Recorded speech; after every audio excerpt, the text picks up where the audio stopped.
দুপুর 2:30টায় আসলে আনুষ্ঠানিকভাবে কোরআন তেলাওয়াতের মধ্য দিয়ে সমাবেশ শুরু হয়েছে। এখন বিএনপির অঙ্গ সংগঠনের যে নেতৃবৃন্দ আছেন, মিড লেভেলের যে নেতৃবৃন্দ আছেন, ওনারা মূলত এখন বক্তব্য রাখছেন। আর সমাবেশের পুরো পরিস্থিতি যদি আপনাকে বলতে চাই, পুরো নয়াপল্টন এলাকা কিন্তু এখন লোকারণ্য হয়ে গেছে। এটি সমাবেশ বলা হলেও মানুষের উপস্থিতির দিক থেকে, নেতাকর্মীদের উপস্থিতির দিক থেকে এটি আর এখন সমাবেশ নেই, এটি এখন মহাসমাবেশের রূপ নিয়েছে, সেটি বলা যেতে পারে।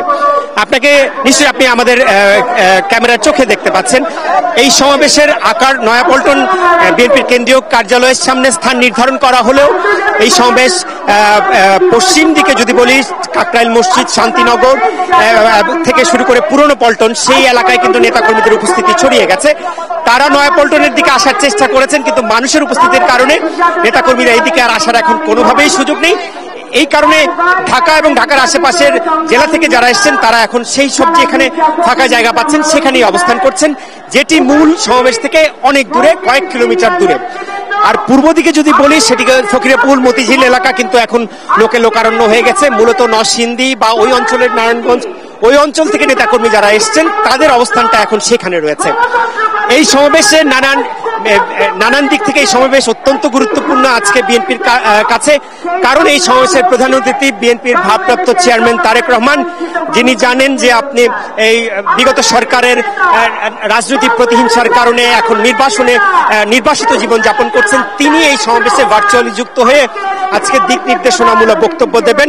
বিশেষ করে স্বৈর শাসক শেখ হাসিনার পতনের পর এবং দেশ থেকে পালিয়ে যাওয়ার পর নেতাকর্মীদের নতুনভাবে উজ্জীবিত, বিশেষ করে গত 15-16 বছর বিএনপি নেতাকর্মীদের উপর যে নির্যাতন, রাষ্ট্রীয় নিপীড়ন, নির্যাতন, মামলা, দমন পীড়নের পরও বিএনপি নেতাকর্মীরা তারেক রহমানের নেতৃত্বে যে ঐক্যবদ্ধ হয়ে আছেন, এই কারণে আজকে এই সমাবেশে তারেক রহমান সাহেব নেতাকর্মীদের বিশেষভাবে আবারও ধন্যবাদ জানাবেন, এমনটাই আমরা জানতে পেরেছি। এছাড়া আগামী দিনগুলোতে, সামনের দিনগুলো যে অত্যন্ত গুরুত্বপূর্ণ, সেই গুরুত্বটা নেতাকর্মীদের অনুধাবন করার জন্য এবং ভবিষ্যৎ যে নির্বাচন হতে যাচ্ছে, জাতীয় নির্বাচন, সেটি যে বিএনপির জন্য একটি অত্যন্ত বড় চ্যালেঞ্জ, সেই কথাটি তিনি উল্লেখ করে নেতাকর্মীদের নির্বাচনের জন্য প্রস্তুতি নেওয়া, দলকে সুসংগঠিত করার নতুন বার্তা দেবেন, এমনটি আমরা জানতে পেরেছি। এই সমাবেশ শুধুমাত্র ঢাকায় নয়, ঢাকা ছাড়াও মহানগরগুলোতে, অন্যান্য জেলা শহরগুলোতে এই আজকে র্যালি হচ্ছে বিএনপির এই গণতন্ত্র দিবস উপলক্ষে, যেখানে বিএনপির স্থায়ী কমিটির সদস্যরা নেতৃত্ব দিচ্ছেন।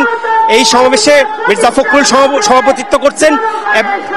ভারপ্রাপ্ত চেয়ারম্যান তারেক রহমানের বক্তব্যের মধ্য দিয়ে আজকের এই সমাবেশ শেষ হবে এবং নেতাকর্মীরা নতুন বার্তা বা নতুন উদ্দীপনা নিয়ে নিজ নিজ এলাকায় ফিরে যাবেন, এমনটাই নেতাকর্মীদের সঙ্গে কথা বলে আমার কাছে মনে হয়েছে। শাফি, এই ছিল এখন পর্যন্ত আমার কাছে নয়াপল্টন থেকে।